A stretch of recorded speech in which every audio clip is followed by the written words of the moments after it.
Happy Monday, everyone. Super excited to have you all here, whether you're tuning in through YouTube or through the podcast or however you're viewing this. Just happy to have you in here.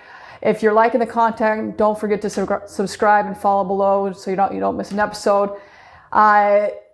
It's President's Day, so if you're working, doing the daily grind, thanks for tuning in. If you're out and having the day off, man, thank you for being a part of this. Super excited to have everyone here. Thank you so much.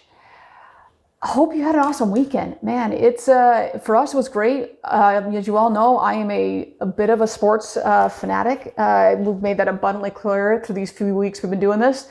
And favorite sport, I love all sports. The best sport, in my opinion, to watch live is hockey. Love freaking hockey. So being in Chicago, we love the Blackhawks.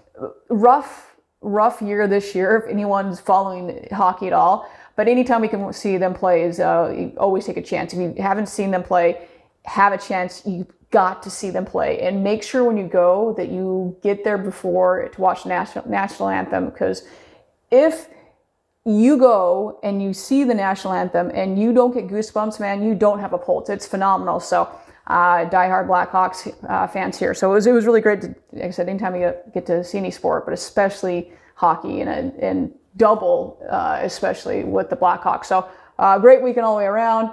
Had some crazy weather here. Saturday was just like, I don't know, like -7, -8. It was like wicked cold. So welcome to Siberia. So welcome to our land here. So anyways, like I said, super stoked to have you all here. If you are liking the content, if you're liking what you hear, or if you're watching it on YouTube, don't forget to help me out. Subscribe, follow below so you don't miss an episode. If there's ever something like, hey, Brooke, we want to hear more about that. We would like to hear more of somebody else or more about a topic. Shoot me a line, drop it in the comments, let me know. I know we talk about digital marketing and auto industry, but we like to talk about all different topics out there. We're all in this together, and it's all about business and entrepreneurship.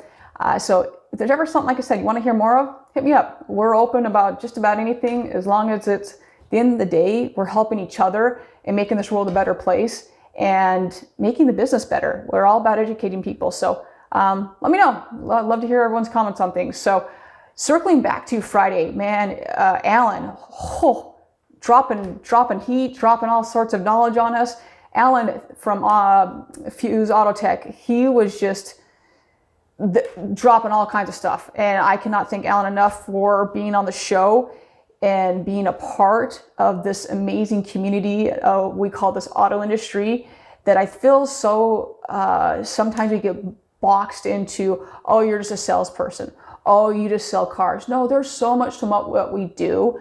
And having Alan on the show was just another, I want to say, check mark of the things that this auto industry brings to the world. We are such an amazing industry, and I loved having him on the show to prove, but show how versatile this industry is. Hopefully you watched the show. If you didn't, first off, go back and watch it. As always, we'll drop the link in so you can go back and watch it. There's a couple things I want to discuss. Some just key points of that. Do we talk about modern retailing, digital retailing, whatever the hell you want to call it? 100% we did. And how Fuse is changing the game and how they think backwards, not, hey, let's slap a button on our website. Because so many, I swear, every time I wake up, every time I go online, there's some freaking different company out there saying, pounding their chest, look at us. We have a new DR tools and ours is the greatest. No, it's not. And how is your tool different than any other tool out there? Because most likely it's just some colorful button that you didn't think through. It's not solving a problem. And Fuse is taking the time to work backwards and bring automotive people into the mix to say, are we solving the in-store experience? So please go back and watch it. Check out Fuse, hit up Alan, and see how their tool is actually, like I said, it is different than the other tools out there. There are very few tools out there and products and services, keep in mind, services out there that actually say, hey, once the customer comes into the store, are we continuing that experience? Because I'll go back to the same example that I said on Friday. When I order my grande soy chai latte, no foam, no water, and I get to Starbucks and it's not ready, Or if I had to go, and so I got to Starbucks, they're like, I know you just ordered that. Yeah, I'm sorry, go back and wait in line. Go back up to there, wait in line and reorder the entire thing. Would we as a society ever stand for that? Hell no, we would not. But for some reason, that's what we're doing in the auto industry. And we're not doing that on a $6 latte. We're doing it on a $50,000 vehicle. Where's the disconnect? So check out Fuse, hit up Alan, go look at their website, go look at what they're about. They're just, like I said, they've worked backwards versus another company that's popping up, coming out, crawling up from under a rock and saying, we're a digital retailing tool. No. And like I said, we discussed how we could go on and on and on about digital retailing and how it's not new and all of that for a separate episode, if you will. So a couple of things I want to hit on from Alan that were so much bigger than what we do here and so much bigger than, I'll even say, the auto industry is being a good person, is the lifeguard. I loved his lifeguard mentality, is that regardless what you do, regardless the business in which you where you work, is not having the salespeople, not having team lead, not having the, if I have someone that's brand new, am I going to throw them in the deep end and be like, all right, good luck, hope you figure it out? No. And if I have a great swimmer as a lifeguard, I know that person's okay. So I can you're good. All right. You're good to go. So with the lifeguard mentality of saying, I can take the newbies and say, okay, we're going to put you in the wading pool over here in the kiddie area, and let's gradually work you up until you're good enough and a strong enough swimmer. And then we can put you in the deep pool, the deep end. And then from there, you can be diving off the platform because you're good to go. Versus the advanced swimmers that are holding a 10-pound weight over there and they're treading water for 20 minutes. We probably are okay to leave them by themselves for a while. I really like that analogy.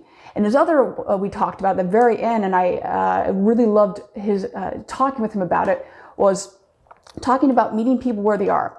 So sometimes someone's not ready to quite make that change, and good people are reluctant to change, and even they're really great people, they're reluctant to change, while other people are always wanting to change, even when they probably shouldn't be changing. So just meeting people at the right time, even though where they are in their journey.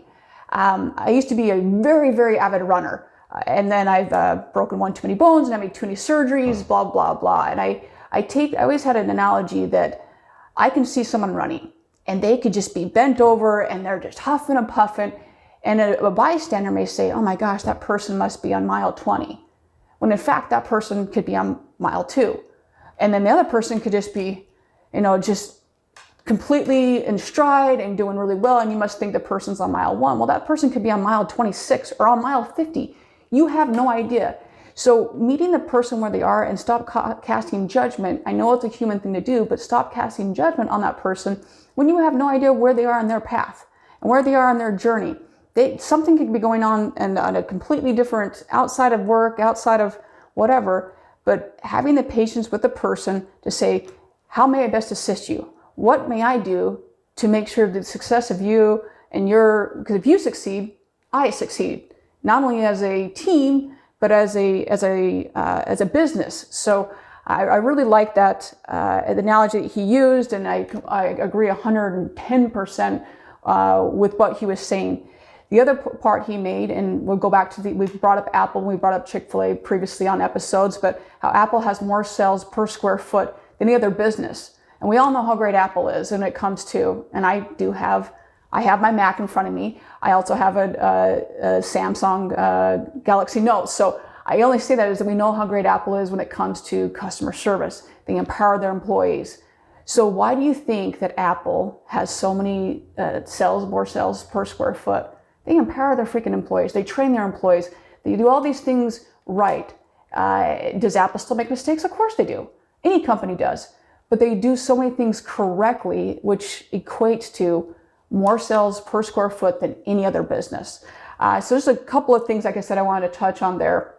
And then the last one I want to touch on from that conversation with him was tracking market share. That is such a big component that I posed a question to everyone out there.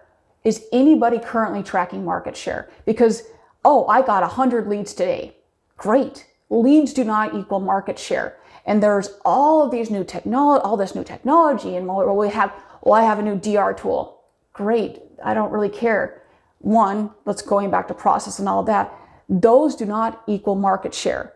So, wonderful conversation with Alan, and I hope you all, if you didn't have a chance, like I said, to listen to it, please go back and listen to it. Alan brought so much to the conversation, and it's really worth it. If you didn't listen to it, go back and listen to it. Go back and listen to it again. I mean, I'm still getting more from what we discussed. What is your process? What do you all do in your stores? Are you a one-person point of contact? Are you a hybrid process? Did you have a process and it kind of got thrown to the wayside with pricing all over the map right now? I've worked with stores that are more of a hybrid process. I've worked with all sorts of stores, but our hybrid process works really well, where customer works the deal online. They come in the store and they're in and out of the store. If they work the deal online, they're in and out of the store in 45 minutes. So what works best with you and your stores? Let me know. Let me know in the comments what works with you. Let's get a conversation going here. I see this conversation and this conversation going into more episodes. So let me know your feedback. Also, don't forget to check out Alan and Fuse Autotech, because they did, like as we discussed earlier, they saw a problem, and there are multiple companies out there that have these tools and these products out there, but they're a service. So don't forget to check them out, because they did work backwards and said, hey, this is a problem that is not just slapping a button on a website. We know it's more than that. We see there's a service inside the dealership that we can assist and we can help solve this problem. So do not forget to check them out and reach out to Alan, reach out to Fuse Autotech. If you're going to NADA, they're definitely gonna have their booth out there. Last I saw, if you check out, I think it was on LinkedIn, I'm sure it's other places as well, you can fill out a couple questionnaires and go and see their booth. And they're giving away, I wanna say it was an Apple tag and something else, I cannot remember it, but go check them out, like I said, and pick their brain a little bit. It's just another tool in our tool belts to assist our customers and make the customer journey just so much better. We're an awesome industry. We have so many things to offer to our consumers and to our clients, and let's just make this customer journey better.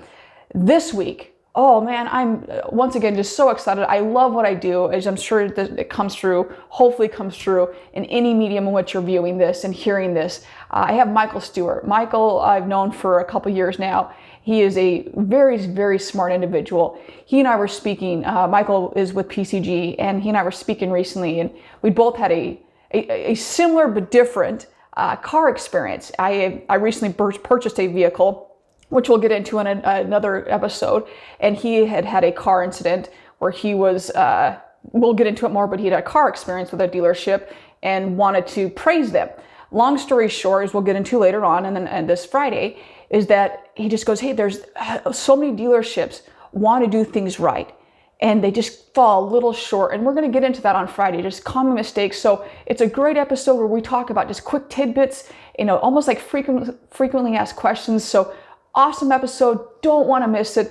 If you do, don't worry. We're always going to be posting it on YouTube, any social channel, you're on the podcast, on Facts Not Feelings Friday. As always, subscribe if you're liking the content. If you see something you're liking, hey, Brooke, I want to hear something else. I have a great person that I think would be great for the show. Hit me up. Let me know.